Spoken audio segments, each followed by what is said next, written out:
ತಪ್ಪೋದಾಗ ಏನಾಗುತ್ತೆ, ಆನೆಗೆ ಬೀಳೋದೇ ಇಲ್ವಲ್ಲ, ಆನೆ ಹೇಳೋದು ಇಲ್ಲ. ಇನ್ನೊಂದು ಮತ್ತೆ ಲೋಡ್ ಮಾಡ್ಕೊಬಂದು ಮಲಗಿರೋ ಆನೆಗೆ ಮತ್ತೆ ಡಾಟ್ ಮಾಡ್ತಾರೆ. ಇದು ನಿದ್ದೆಲಿರೋದ್ರಿಂದ ಅದು ಡಾಟ್ ಆಗಿರೋದು ಅದಕ್ಕೆ ಗೊತ್ತೇ ಆಗಲ್ಲ. 5 ನಿಮಿಷ ಹೇಳಲ್ಲ. 5 ನಿಮಿಷ ಆದ್ರೆ ಹೇಳೋದೇ ಇಲ್ಲ. ಡಾಟ್ ಆದ ತಕ್ಷಣ ಅಲ್ಲಿ ಹೇಳಲಿಲ್ವಲ್ಲ ಅಂತ ಇವರಿಗೆಲ್ಲ ಏನಾಗುತ್ತೆ, ಆನೆ ಡೆತ್ ಅಂತ.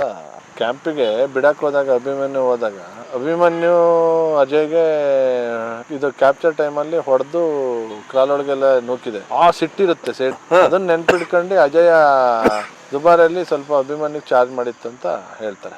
ಲಾಸ್ಟಿಗೆ ಅಭಿಮನ್ಯು ಮೇಲೆ ಹೋದಾಗ ಇದು ಅಜಯ್ ಅಭಿಮನ್ಯು ನೋಡ್ಬಿಟ್ಟು ತಿರುಗಿ ನಿಲ್ಲುತ್ತೆ. ಬಟ್ ಅಭಿಮನ್ಯು ಮೇಲೆ ಮುಖ ಕೊಟ್ಟು ನಿಲ್ಲೋದು ಗಡ್ಸ್ಬೇಕಲ್ಲ, ಧೈರ್ಯ. ಏನ್ ಸ್ವರ್ಗ ಹೋಗ್ಬಿಟ್ಟಿದೆ ಸರ್. ಏನಾದರೂ ಕಾಲಲ್ಲಿ ಒಂದು 8 ತಿಂಗಳು 6 ತಿಂಗಳು ಟೈಮ್ ಇರುತ್ತಲ್ಲ ಸರ್, ಅವಾಗ ಫುಡ್ಡು ಮತ್ತು ಇದೆಲ್ಲ ಕಡಿಮೆ ಆಗಿನೇ ಸ್ವರ್ಗ ಹೋಗಿರುತ್ತೆ. ವೆಯ್ಟ್ ಗೇನ್ ಆಗುತ್ತೆ, ವಯಸ್ಸಲ್ಲಿ ಚಿಕ್ಕದು, ರಿಕವರಿ ಆಗುತ್ತೆ. ಫುಲ್ ಟ್ರೈನ್ ಆಗಿದೆಯಾ? ತಿನ್ನಕ್ಕೆ ಕೊಡ್ಬೇಕು. ಚೈನ್ ಹಾಕಿ ಇಷ್ಟ ಹಾಕಿದ್ದೀರಾ ಅದಕ್ಕೆ? ಕರಡಿಗೂ ಇಷ್ಟೇನೆ. ಕಾಡೊಳಗಡೆ ಹೋದಾಗ ಆ ಮಾರ್ಕ್ ಇರುತ್ತಲ್ಲ, ಎಳ್ಕೊಂಡು ಹೋಗಿರ್ತವೆ, ಈಸಿ ಇವ್ರಿಗೆ ಹುಡ್ಕಕ್ಕೆ. ಅದೇ ಬರ್ತೀನಿ ಅಂದರು, ಬಂದಾಗ ಬರ್ತೀನಿ. ಚೂರು ಏನಾರು ಮಾಡಿ ಸ್ವಲ್ಪ ವೆಯ್ಟ್ ಗೇನ್ ಮಾಡಿಬಿಡಿ. ತೂಕ ಇದೆ ಈಗ 4,000ನಾ? ಇದೆಲ್ಲದಕ್ಕಿಂತ ವಿಶೇಷ ಅಂದ್ರೆ ಇವತ್ತೊಂದು ಸಿಗೆ ಗುಡ್ಡ ನೋಡ್ತೀರಾ. ಏನು ಸಿಗೆ ಗುಡ್ಡ ನೋಡಿದ್ರೆ ಹೇಗಿದೆ ಆನೆ, ಎಷ್ಟು ವಯಸ್ಸು ಅದಕ್ಕೆ, ಏನ್ ಕತೆ, ಹಿಡ್ದಿದ್ದೆ ಹೇಗದ ಕಾರ್ಯಾಚರಣೆ ಯಾವತ್ತೂ ಮಾತಾಡ್ಲಿಲ್ಲ ನಾವು ಅದ್ರದ್ದು. ಸೀಗೆ ಗುಡ್ಡ ಆನೆನ ಹಿಡಿಯೋಂತ ಏನು ನೆಸೆಸಿಟಿ ಇರಲಿಲ್ಲ ಸರ್. ಅದು ಯಾರನ್ನೋ ಮನುಷ್ಯ ಮೇಲೆ ಅಟ್ಯಾಕ್ ಮಾಡ್ತಿಲ್ಲ. ನಾಚಿಕೆ ಸ್ವಭಾವದ ಆನೆ. ನಾಚಿಕೆ ಅಂದರೆ ರೋಡಲ್ಲಿ ದಾಟಬೇಕು ಅಂದ್ರೂ ಮನುಷ್ಯ ಇದಾವ ಇಲ್ವೋ ನಾನು ದಾಟಿ ಒಡೋಗ್ಬಿಡೋದು. ಹಂಗೆ ಯಾರು ಒಂದು ಆನೆ ಐತಲ್ಲ ಅಂತೇಳಿ ಆ ಕಡೆ ಒಂದು 5 ಜನ, ಈ ಕಡೆ ಒಂದು 5 ಜನ ದಾಟ್ತಿದ್ದಿಲ್ಲ ಅಂತ ನೋಡಿದ್ರೆ ಹಿಂಗೆ ನೋಡಿ ಇನ್ನೊಂದು ತೋಟಕ್ಕೆ ಓಡ್ಬಿಡೋದು. ಆನೆದು ಅಷ್ಟು ಹೈಟ್ ಆಗಿದೆ ಬಿಡಿ. ಆನೆ ಹೈಟ್ ಆಗಿದೆ. ಭೀಮಂಗೂ ಏಟ್ ಮಾಡಿದೆ. ಭೀಮನ್ನ ಏಟ್ ಮಾಡಿದೆ ಅನ್ನೋದಕ್ಕಿಂತ ಭೀಮಗ್ ಗಾಯ ಆದಾಗ ಬೈಲಿಗೆ ಬಂದು ಗೊಸ್ರನ್ನ ಎರ್ಚ್ಕೊಳ್ತಿದ್ದು. ಭೀಮನ ಕಾಡಿಗೆ ಒಳಕ್ಕೆ ಹೋಗೋಣ ಅಂತ ಅದು ಕರ್ಕೊಂಡು ಹೋಗಿದ್ದು. ಜಗಳ ಆಡಿದ್ದಲ್ಲ, ಅದು ಬಾಲ ಏಟಾಗಿರುತ್ತೆ. ಎಲ್ಲರೂ ಹೇಳ್ತಾರೆ ಅದು ಇನ್ನೊಂದು ಆನೆ ತಿವ್ದಿದ್ದು, ಸೀಗೆ ತಿವ್ದಿದ್ದು ಗಾಯ ಆಗಿದ್ದು ಅಂತ. ಸೀಗೆ ತಿವ್ದಿದ್ದಲ್ಲ, ಅದ್ಯಾವುದೋ ಗುಂಡೇಟೆ. ಅದು ಯಾರೋ ಗುಂಡು ಏಟೋ ಹೊಡೆದಿದ್ದಾರೆ, ಇಲ್ಲ ಕ್ಯಾಪ್ಟನ್ನು ಅದು ಜಗಳಾಡ್ತಿದ್ವು ಆ ಟೈಮಲ್ಲಿ, ಅದಿರ್ಬೋದು. ಆಮೇಲೆ ಕರಡಿ ಗುಂಡ ಸೇರಿ ಭೀಮಗ್ ಹೊಡೆಯವು. ಕರಡಿ ಗುಂಡ ಸೇರಿ ಈ ಒಂದಾನೆ ಕೈಲಿ ಭೀಮನ್ ಸೋಲ್ಸಕ್ಕಾಯ್ತಿತ್ತಿಲ್ಲ. ಗುಂಡ ಕರಡಿ 2 ಸೇರ್ಕೊಂಡು ಹೊಡೆದ್ಬಿಡು. ಅಪ್ಪಾಜಿ ಹೇಳೋರು ಬಂದು, ಭೀಮಂದು ತೊಡೆ ಭಾಗ ಈ ಕಡೆ ಭುಜದ ಭಾಗ ನೋಡಂಗಿಲ್ಲ ಕಣ, 2 ಆನೆನೂ ಚುಚ್ಚಿ ಸಿಕ್ಕಾಪಟ್ಟೆ ಗಾಯ ಮಾಡಿದಾವೆ ಅಂತ. ಈಗ ಹೆಂಗ್ ಏಟಾಗಿತ್ತೋ ಗೊತ್ತಿಲ್ಲ, ಆ ಬಾಲದ ಗೆಡ್ಡೆ ಬರುತ್ತೊಂದು. ಆ ಗೆಡ್ಡೆ ಇದ್ರಲ್ಲಿ ಪಸ್ ಆಗಿತ್ತಲ್ಲ. ಈ ಅಪ್ಪಾಜಿದ ಇನ್ಸಿಡೆಂಟ್ ಆಗಕ್ಕಿಂತ ಹಿಂದೆ ನಾನು ಹೇಳ್ತಿರೋದು. ಅಲ್ಲಿ ಹೆಗ್ಗೋವೆ ಅಂತ ಒಂದು ಊರಿದೆ. ಹೆಗ್ಗೋವೆ ಅಂತ ಸಕಲೇಶ್ಪುರ ಆಲೂರು ಬಾರ್ಡ್ರಿಂದ ಸ್ವಲ್ಪ ಪಕ್ಕ ಸಿಗದೆ. ಮತ್ತೆ ಹೆಗ್ಗೋವೆ ಒಡೂರು ಅಂತೆಲ್ಲ ಸಿಗುತ್ತೆ. ಅಲ್ಲಿ ಒಂದು ಗದ್ದೆಳದಲ್ಲಿ 9 ಗಂಟೆ ಆದ್ರೂ ಈ ಥರ ನಿಂತ್ಕೊಂಡು ಕೆಸರು ಇಚ್ಕೊತಿದ್ದ ಟೈಮಲ್ಲಿ ಅದೇ ಕಾಡಲ್ಲಿ ಸೀಗೆ ಇದ್ದಿದ್ದು ಬಂದು ಅದು ಅದ್ರ ಸೇಫ್ಟಿ ಕಾಡೊಳಗೆ ಕರ್ಕೋಗುತ್ತೆ. ಚುಚ್ಕೊಂಡು ಅಂತ ತಳ್ಕೊಂಡು ಕರ್ಕೋಗುತ್ತೆ ಭೀಮನ್ನ. ಅದು ಜನ ಏನು ಮಾಡ್ತಾರೆ, ಸೀಗೆ ಹೊಡೆದಿದ್ದಲ್ಲ, ಅಷ್ಟೊಳಗಡೆ ಗಾಯ ಆಗಿತ್ತು. ಆ ಗಾಯಕ್ಕೆ ಸೊಂಡ್ಲು ಏಟಾಗ್ತಿರ್ಲಿಲ್ಲ ಕೆಸರು ಎರ್ಚ್ಕೊಳಕ್ಕೆ. ಅಲ್ಲಿಗೆ ಏನಾರ ಹುಳು ಕೂರ್ದಂಗೆ ಉಫ್ ಅನ್ಕೊಳಕ್ಕೆ ಆಗ್ತಾನೆ ಇರಲಿಲ್ಲ ಭೀಮಂಗೆ.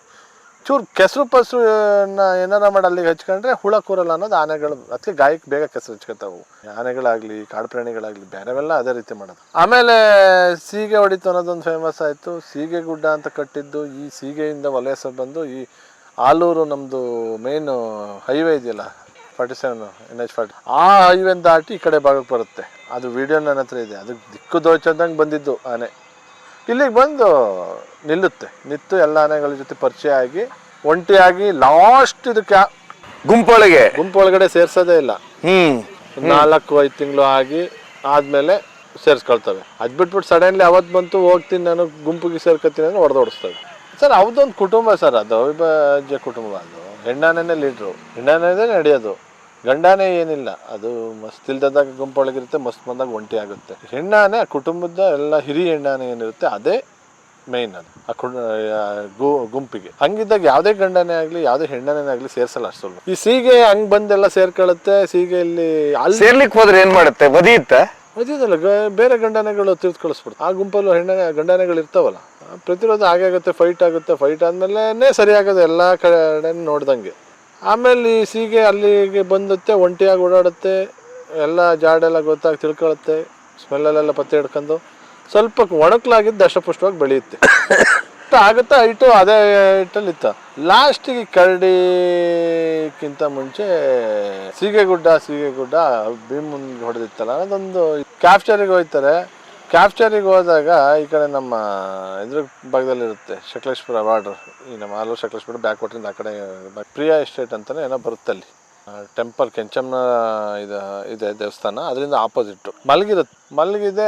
ಆನೆ ಮಲಗಿದ ತಕ್ಷಣ ಇವ್ರು ಡಾಟ್ ಮಾಡಕ್ಕೆ ಹೋಗ್ತಾರೆ. ಡಾಟ್ ಮಾಡಿದಾಗ ಮಲಗಿರೋ ಆನೆಗೆ ಡಾಟ್ ಮಾಡ್ತಾರೆ, ತಪ್ಪೋದಾಗ ಏನಾಗುತ್ತೆ, ಆನೆಗೆ ಬೀಳೋದೇ ಇಲ್ವಲ್ಲ, ಆನೆ ಹೇಳೋದು ಇಲ್ಲ. ಇನ್ನೊಂದು ಮತ್ತೆ ಲೋಡ್ ಮಾಡ್ಕೊಬಂದು ಮಲಗಿರೋ ಆನೆಗೆ ಮತ್ತೆ ಡಾಟ್ ಮಾಡ್ತಾರೆ. ಇದು ನಿದ್ದೆಲಿರೋದ್ರಿಂದ ಅದು ಡಾಟ್ ಆಗಿರೋದು ಅದಕ್ಕೆ ಗೊತ್ತೇ ಆಗಲ್ಲ. 5 ನಿಮಿಷ ಹೇಳಲ್ಲ, 5 ನಿಮಿಷ ಆದ್ರೆ ಹೇಳೋದೇ ಇಲ್ಲ. ಡಾಟ್ ಆದ ತಕ್ಷಣ ಹೇಳಲಿಲ್ವಲ್ಲ ಅಂತ ಇವರಿಗೆಲ್ಲ ಏನಾಗುತ್ತೆ, ಆನೆ ಡೆತ್ ಅಂತ ಆಯ್ತಲ್ಲ ಅಂತ ಹೇಳ್ಬಿಟ್ಟು ಇದೇನು ಮೂವ್ಮೆಂಟ್ ಆಗ್ತಿಲ್ವಲ್ಲ, ಮೋಸ್ಟ್ಲಿ ಆನೆ ಡೆತ್ ಆಗಿತ್ತೆ ಅಂತ ನೋಡಿದಾಗ ಇದು ಮಲಗಿದೆ. ಆಮೇಲೆ ಒಂದು ಇಬ್ಬರಾಳು ನೋಡೋಣ ಬಡ್ಡಿಗೆ ಹೋಗಿ ಅಂತ ನೋಡಿದಾಗ ಸಡನ್ನಾಗಿ ಎದ್ಬಿಡುತ್ತೆ. ಎದ್ದಲ್ಲೇ ಮುಂದೆ ಹೋಗಿ ನಿಂತಾದ್ಮೇಲೆ ಹಗ್ಗ ಹಾಕೊಂಡು ಇದಕ್ಕೆಲ್ಲ ತರ್ತಾರೆ, ಲಾರಿಗೆಲ್ಲ ಹಾಕ್ತಾರೆ ಕ್ರೇನಲ್ಲಿ ಮುಖಾಂತರ. ಆವಾಗ ಚೆನ್ನಾಗಿ ದಷ್ಟಪುಷ್ಟವಾಗಿತ್ತು, ಇದೆಲ್ಲ ಆಗಿತ್ತು. ಆಮೇಲೆ ದುಬಾರಿಗೆ ತಂದಮೇಲೆ ಕ್ರಾಲಿಗೆಲ್ಲ ಹಾಕ್ದಾಗ ಸ್ವಲ್ಪ ಸೊಣಕ್ಲಾಗಿದೆ. 9:45 ಅಡಿ ಇದೆ, 10 ಕಾಲು ಅಡಿ ಇದೆ. ಎಲ್ಲಿದೆ ಆನೆ ಅಂತಿರೋದು ಸರ್? ನಮ್ಮ ಭಾಗಕ್ಕೆ ವಲಸೆ ಬಂದಿದ್ದೆ, ಬಟ್ ಇಲ್ಲಿ ಬಂದ್ಮೇಲೆ ಚೆನ್ನಾಗಿತ್ತದ. ಯಾರ ಪ್ರಾಣ ನೀನು ಮಾಡಿಲ್ಲ ಸರ್, ಯಾವ ಪ್ರಾಣ ನೀನು ತುಂಬಾ ಚೆನ್ನಾಗಿತ್ತು. ಮತ್ತೆ ಅದು ಯಾವ ರೀತಿ ಆಗುತ್ತೆ ನೋಡಿ. ಇನ್ನೊಂದು 2 ವರ್ಷ, ನಾನು ಇವತ್ತು ಡೇಟ್ ನೆನ್ಪಿಟ್ಕೊಳ್ಳಿ, ಇನ್ನು 2 ವರ್ಷ ಬಿಟ್ಟು ನೋಡಿ ಆನೆ. ಮಾವತ್ರ ಅವ್ರ ಪ್ರೀತಿಯಿಂದ ಸಾಕ್ತಿದ್ದಾರೆ, ಚೆನ್ನಾಗಿ ಇದೆ ಆನೆ. ಒಳ್ಳೆ ಟ್ರೈನ್ ಆಗುತ್ತೆ, ಮತ್ತೆ ಒಳ್ಳೆ ಕುಮ್ಕಿ ಏನಾಗುತ್ತೆ, ಫೈಟ್ ಆನೆ. ಬಟ್ ಆದ್ರೆ ಈಗ ಫೈಟ್ ಆಡುವ ಆನೆನೇ ಉಪಯೋಗ ಇಲ್ಲದ ತರ ಆಗ್ಬಿಡ್ತಲ್ಲ ಈಗ. ಬೇಕೇ ಬೇಕು, ಪ್ರತಿ ಕ್ಯಾಂಪಿಗೂ ಫೈಟ್ ಆಡ ಆನೆ ಬೇಕೇ ಬೇಕು. ನಮ್ಮ ಕ್ಯಾಂಪಿಗೆ ಈಗ ದುಬಾರೆ ಎಲ್ಲಿದೆ, ದೊಡ್ಡ ರಿಸರ್ವ್ ಫಾರೆಸ್ಟ್ ಒಳಗಡೆ ಇದೆ. ಎಷ್ಟು ಆನೆ ಇದಾವೆ ದುಬಾರಲ್ಲಿ? ಒಂದು 20 ಆನೆ ಇದಾವೆ. ಕಾಡಾನೆ ಎಷ್ಟಿದಾವೆ? ಒಂದು ಇರ್ಬೋದು, ನಾಗರಹೊಳೆ ಹತ್ರ ಟಚ್ ಇರೋದ್ರಿಂದ ಇರ್ಬೋದು, ಒಂದು 200-300 ಆನೆ ಇರ್ಬೋದು. ಒಳ್ಳೆ ಮದ ಬಂದ ಆನೆ ಕ್ಯಾಂಪಿಂಗ್ ನುಗ್ಗಿದಾಗ ನೈಟು ನಮಗೆ ಬೇಕಲ್ಲ, ನಮ್ಮ ಕುಂಪ್ಗಿಯಾನೆ ಬಚಾವ್ ಮಾಡಕ್ಕೆ. ಈಗ ಅಲ್ಲಿ ಸುಗ್ರೀವ ಇದೆ, ಧನಂಜಯ ಸುಗ್ರೀವ ಅವೆಲ್ಲ ಇದಾವೆ. ಎಲ್ಲ ಕ್ಯಾಂಪಲ್ಲೂ ಕುಂಪ್ಗಿ ಆನೆಗಳು ರೆಡಿ ಮಾಡ್ಬೇಕು ಸರ್. ಬಿಟ್ರೆ ಒಂದು. ಈಗ ಅರ್ಜುನ ಅಭಿಮನ್ಯು ಅಂತ 78ಇಂದನೂ ಅರ್ಜುನ ಅಭಿಮನ್ಯುನೇ ಬಂದಿರೋದು. ಹೊಸದಾಗಿ ಯಾವ ಟ್ರೈನ್ ಅದು? ಈಗೇನೋ ಸುಗ್ರೀವ, ನೆಕ್ಸ್ಟ್ ಕರಡಿ ಇದೆ, ಸೀಗೆ ಇದೆ, ಅವೆಲ್ಲ ಟ್ರೈನ್ ಮಾಡೋದು ಒಳ್ಳೇದು ಕುಂಪ್ಗಿ ಆನೆಗೆ. ಸುಗ್ರೀವ ಎಲ್ಲಿದೆ ಸರ್ ಇದು? ಸುಗ್ರೀವ ನಮ್ಮ ಭಾಗದಲ್ಲೇ ಹಿಡಿದಿದ್ದು ಅಂತ ಕೆಲವ್ರು ಹೇಳ್ತಾರೆ. ನನಗೆ ಅಪ್ಪಾಜಿ ಇದ್ದಿದ್ರೆ ಎಲ್ಲ ಕರೆಕ್ಟಾಗಿ ಹೇಳ್ಬಿಡೋರು. ಕೆಲವರು ಒಟ್ಟು ಡಾಟ್ ಮಾಡಿದ್ದು ಅಪ್ಪಾಜಿಯವರೇ ಡಾಟ್ ಮಾಡಿರೋದು. ಡಾಟ್ ಆಗಿದ್ದು ಎಷ್ಟರ ಭಾಗದಲ್ಲಿ ನನಗೆ ಅನ್ನಿಸ್ತಂಗೆ ಅದು 2014 ಹಿಡಿದಿರೋದು. ಯಾಕೆ ಅಂದರೆ ಟ್ರೈನ್ ಎಲ್ಲ ಆಗಿ ಅದು ಸೆಲೆಕ್ಟ್ ಆಗಿದ್ದು 2022 ದಸರಾಗೆ. ಹಾಗಾಗಿ ನಾನು ಅನ್ಕೊಂಡಂಗೆ 100% ಇದು ನಮ್ಮ ಭಾಗದ್ದೇ, ಎಷ್ಟಲೂರು ಭಾಗದಲ್ಲಿ ಹಿಡಿದಿದ್ದು. ಆದ್ರೆ ಒಂದು ಈಶ್ವರ ಆನೆಗೆ ಇವತ್ತಿನವರೆಗೂ ದಸರಾ ಯಾಕೆ ಕಳಿಸೋದಿಲ್ಲ ಅಂತ ಸರ್, ಸ್ವಲ್ಪ ಈ ಪಟಾಕಿ ಸೌಂಡು ಮತ್ತೆ ಕುದುರೆ ನೋಡಿದ್ರೆ ಆನೆ ನಿಲ್ಲ ಅಂತದ್ದು ಪ್ರಾಕ್ಟೀಸ್ ಮಾಡಬೇಕು. ಶ್ರೀಕಂಠ 2014ರಿಂದ 2025ವರೆಗೂ ಜನರ ಜೊತೆ ಅಲ್ಲಿ ನಿಲ್ಲಿಸಿ ಎಲ್ಲ ಟ್ರೈನ್ ಮಾಡಿದ್ದಾರೆ. ಇವು ಕಾರ್ಯಾಚರಣೆಗೂ ಬಂದಾಗ ಸ್ವಲ್ಪ ಪ್ರತಿರೋಧ ಒಡ್ಡಿರೋದಾಗ್ಲಿ, ಕಾಡಾನೆ ಬಂದಾಗ ನಿಲ್ದಲೆ ಒಂಚೂರು ಫೈರ್ ಸೌಂಡಿಗೆಲ್ಲ ಒಂಚೂರು ಅದ್ಲು ಹೆದರಿದಾವೆ. ಹಾಗಾಗಿ ಸಡನ್ಲಿ ನೋಡಾಕ್ದರೆ ಆಗಲ್ಲ. ಮಾತ್ರ ಆನೆ ಒಳ್ಳೆ ಲುಕ್ ಇದೆ sir, mass look. Ishwara Lakshmana ಎಲ್ಲ ಇದೆಯಲ್ಲ, ಒಂದೇ ತರ ಹೋಲುತ್ತೆ. ಬಹಳ ನೀಟ್ ತೊಟ್ಲು ಕೊಂಬು. ಇನ್ನು ಆನೆ ಫ್ಯೂಚರ್ ಇದೆ, ಒಳ್ಳೆ ಆನೆಗಳು ಸರ್. ಅವು ಬಳಸ್ಬೋದು, ಎಂತ ಕಾರ್ಯಾಚರಣೆಗೆ ಬೇಕಾದ್ರೆ ಬಳಸ್ಬೋದು, ದಸರಾಗೂ ಬಳಸ್ಬೋದು. ಸುಗ್ರೀವ ಒಳ್ಳೆ ಫ್ಯೂಚರ್. ಅಭಿಮನ್ಯು ಬಿಟ್ರೆ ಸುಗ್ರೀವ ಸೂಪರ್ ಆಗ. ಹೌದಾ? ಆದ್ರೆ ಯಾರಿಗೂ ಗೊತ್ತಿಲ್ಲ, ಅಲ್ಲಿ ಅಜಯ ಇದೆಯಲ್ಲ ದುಬಾರಲ್ಲಿ 2011 ಕ್ಯಾಪ್ಚರ್ ಆಗಿದ್ದು ಅಜಯ. ಒಳ್ಳೆ ಆನೆ, ಸಖತ್ ಫೈಟ್, ಯಾವ ಆನೆಗೂ ಹೆದರಲ್ಲ ಅಂತ. ಹೌದು, ಯಾವ ಆನೆಗೂ ಹೆದರಲ್ಲ. ನನಗೆ ಗೊತ್ತಾಗಿರೋ ಪ್ರಕಾರ ಯಾವುದೋ ಆನೆನ ದುಬಾರಿಗೆ ಇಳಿಸಕ್ಕೆ ಹೋದಾಗ ಅಭಿಮನ್ಯನ್ ನೋಡಿ ಅಭಿಮನ್ಯುಗೆ ಚಾರ್ಜ್ ಮಾಡಿದ್ದೆ ಅಂತ ಮಾಹಿತಿ. ಅಜಯ್ ಕ್ಯಾಂಪಿಗೆ ಬಿಡಕ್ಕೆ ಹೋದಾಗ ಅಭಿಮನ್ಯು ಅಜಯ್ಗೆ ಇದು ಕ್ಯಾಪ್ಚರ್ ಟೈಮಲ್ಲಿ ಹೊಡೆದು ಕಾಲೊಳಗೆಲ್ಲ ನೂಕಿದೆ. ಆ ಸಿಟ್ಟಿರುತ್ತೆ ಸೇಟ್, ಅದನ್ನ ನೆನ್ಪಿಡ್ಕೊಂಡು ಅಜಯ ದುಬಾರಲ್ಲಿ ಸ್ವಲ್ಪ ಅಭಿಮನ್ಯುಗೆ ಚಾರ್ಜ್ ಮಾಡಿತ್ತು ಅಂತ ಹೇಳ್ತಾರೆ. ಕ್ಯಾಪ್ಚರಿಂಗ್ಗೆ ಅಜಯ್ ಮೇಲೆ ಹೋಗ್ಬೋದು ಸರ್, ಯಾವನೇ ನೋಡಿದ್ರು ತಲೆ ಕೆಡಿಸ್ಕೊಳ್ಳಲ್ಲ. ಅಜಯ್ ಹಿಡಿಯುವುದು ಎಲ್ಲಿ ಸರ್ ಇದು ಆನೆನಲ್ಲೇ ದುಬಾರೆ ಕಡಲ್ಲೇ, ದುಬಾರೆ ಫಾರೆಸ್ಟ್. 2011 ಭರತನೂ ಇರುತ್ತೆ. ಭರತ, ಹರ್ಷ, ಅಭಿಮನ್ಯು, ಗಜೇಂದ್ರ. ಅಪ್ಪಾಜಿ ಅವಾಗ್ಲಿಂದ 2011ರಿಂದ ಅಭಿಮನ್ಯು ಮೇಲೆ ಕೂರಕ್ಕೆ ಸ್ಟಾರ್ಟ್ ಕ್ಯಾಪ್ಚರಿಂಗ್ ಹೋಗಿ. ಅಲ್ಲಿವರೆಗೂ ಗಜೇಂದ್ರ ಮೇಲೆ ಹೋಗ್ತೀವಿ. ಡಾಕ್ಟ್ರು ಗಜೇಂದ್ರ ಮೇಲೆ ಕೂರ್ತಾರೆ, ಅಪ್ಪ ಅಭಿಮನ್ಯು ಮೇಲೆ ಕೂರುತ್ತೆ. 3-4 ಸಲ ಆನೆ ಸಿಕ್ಕಿದ್ದಾಗ ಓಡ್ತಾ ಇರ್ತವೆ, ನಿಲ್ತಾ ಇರಲ್ಲ. ನೆಲದ ಇನ್ನ ಇಷ್ಟೊಂದು ಆನೆಗಳು ಎಲ್ಲ ಅವಾಗ 4 ಆನೆನೂ ಒಟ್ಟಿಗೆ ಹೋಯ್ತವೆ. ಅಡೀ ಇಲ್ಲಿಂದ ಕ್ಯಾಂಪ್ ಅಂತ ಅಂದ್ರೆ ನೀರು, ಹಗ್ಗ, ಚೈನು ತಗೊಂಡೇ ಹೋಗ್ತಿದ್ರು. ಆಗ ಡಾಟ್ ಆಗುತ್ತೆ ಅಂತ ಲಾಸ್ಟ್ ಮೂಮೆಂಟಲ್ಲಿ ನಡ್ಕೋವಾಗ ಹೊಡಿಯಕ್ಕೆ ಹೋಗ್ತಾರೆ. ಆ ಗುಲಾಬಿ ಒಂದು 10 ಅಡಿ ಹೈಟ್ ಇರೋದ್ರಿಂದ ಅದು ಡಾಟ್ ಮಾಡೋಕ್ಕಾಗಲ್ಲ. ಸ್ವಲ್ಪ ಕುರ್ಟ್ಲು ಕಾಡಿದ್ರು ಹೊಡಿಬೋದು, ಇಲ್ಲ ಕಾಫಿ ತೋಟ ಆದ್ರೂ ಹೊಡಿಬೋದು, ಒಂದು ಮರ ಹತ್ಕೊಂಡು. ಅಲ್ಲಿ ಆಗ್ತಿರಲ್ಲ. ಲಾಸ್ಟಿಗೆ ಅಭಿಮನ್ಯು ಮೇಲೆ ಹೋದಾಗ ಇದು ಅಜಯ್ ಅಭಿಮನ್ಯು ನೋಡ್ಬಿಟ್ಟು ತಿರುಗಿ ನಿಲ್ಲುತ್ತೆ. ತಿರುಗಿ ನಿಂತು ಫೈಟಿಗೆ ನಿಲ್ಲಕ್ಕೆ ಸ್ಟಾರ್ಟ್ ಆದಾಗ ಅಭಿಮನ್ಯು ಹೊಡೆಯಕ್ಕೆ ಹೋಗೋದ ಟೈಮಲ್ಲಿ ಡಾಟ್ ಮಾಡ್ತಾರೆ. ಡಾಟ್ ಮಾಡಿದಾಗ ಓಡುತ್ತೆ. ಹೋಗಿ ಬಿದೋಗಿರಲ್ಲ, ಒಂದು ಕ್ರಾಸ್ ಆಗಿ ಹಿಂಗೆ ಕೂತಿರುತ್ತೆ.